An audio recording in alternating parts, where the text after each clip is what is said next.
Bismillahirrahmanirrahim. Assalamualaikum warahmatullahi wabarakatuh. Perkenalkan, nama saya Himak Wanita Desika dengan NIM 221330065. Kelas KPI 4B akan menjelaskan mengenai learning journal terkait mata kuliah penulisan berita dan artikel. Pada hari Kamis tanggal 28 Maret 2024, seperti biasa kami masuk di jam 9:10. Seperti biasa, dilanjut oleh kelompok 4 presentasi dengan judul pentingnya pengetahuan tentang rubrik, subrubrik, judul berita, lead, dan diksi dalam penggunaan penulisan berita. Yang beranggotakan ada Wahyu Kurniawan, ada Rizka Khoirunisa, kemudian ada Motivatul, ada Malik, kemudian yang terakhir ada Dinan Rafana Zahir. Selanjutnya Wahyu sebagai moderator memanggil pemateri pertama yang akan menjelaskan mengenai rubrik. Rubrik adalah ruangan yang ada pada surat kabar yang memuat isi berita atau ruangan khusus yang bisa dimuat dengan periode yang tetap sesuai dengan masalah yang ditulis dalam rubrik tertentu.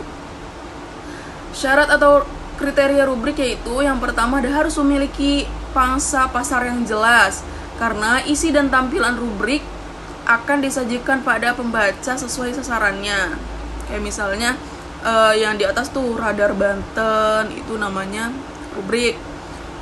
Atau Pandeglang, berita-berita Pandeglang itu kan di atas ada tulisan besarnya, itu namanya rubrik. Kemudian memiliki konten yang beragam, memiliki dumi atau kerangka halaman yang bisa menjadi panduan divisi pracetak dalam menyimpan berbagai konten menjadi halaman yang menarik, memiliki nama dan kop. Selanjutnya, pemateri pertama juga menjelaskan mengenai jenis-jenis rubrik. Yang pertama ada rubrik informasi yang biasa isinya tentang berita-berita. Kemudian yang kedua ada rubrik edukasi, biasanya itu isinya tentang tips-tips atau sesuatu yang mengedukasi. Selanjutnya yang ketiga ada rubrik rekreasi. Itu biasanya contohnya seperti tempat rekreasi, informasi tentang tempat rekreasi itu disebut dengan rubrik rekreasi. Kemudian dia menjelaskan juga mengenai subrubrik. Subrubrik adalah bagian kecil atau sub-bagian dari sebuah rubrik yang digunakan untuk mengorganisir informasi lebih lanjut dalam konteks yang lebih terperinci. Itu berita-berita yang di bawah rubrik. Nah, itu yang dinamakan subrubrik. Kemudian ada jenis-jenis subrubrik nih. Yang pertama ada berdasarkan topik, kemudian berdasarkan waktu, berdasarkan geografis, berdasarkan jenis konten, kemudian yang terakhir ada berdasarkan sasaran audiens.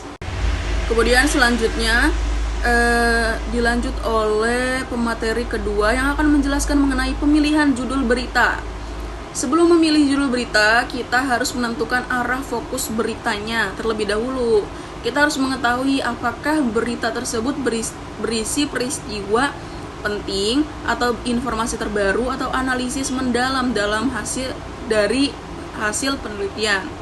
Untuk memilih judul berita yang menarik, kita perlu menggunakan teknik penulisan berita sebagai berikut. Yang pertama ada menggunakan bahasa yang menarik, singkat, padat, dan jelas.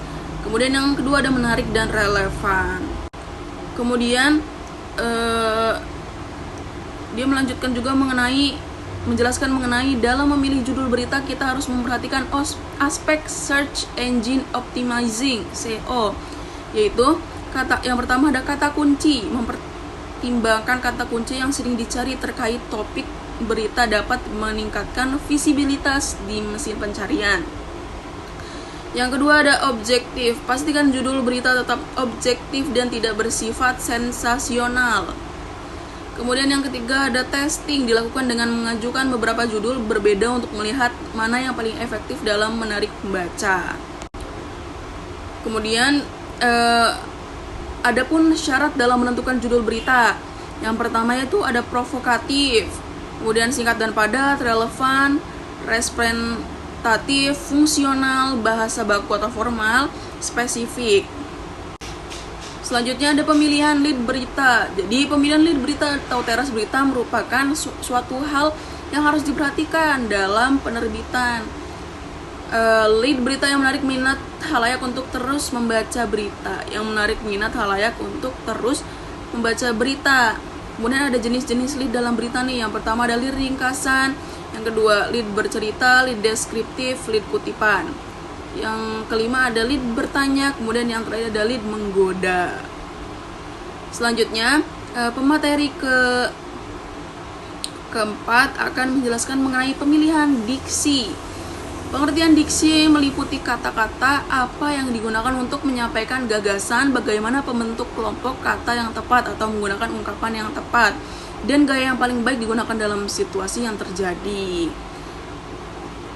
Kemudian ada nih jenis-jenis diksi, ada 10, yaitu diksi detonatif, diksi konotatif, diksi khusus, kemudian diksi umum, diksi abstrak, diksi konkret, diksi populer, diksi indria, diksi bersinonim, kemudian yang terakhir ada diksi bernilai rasa.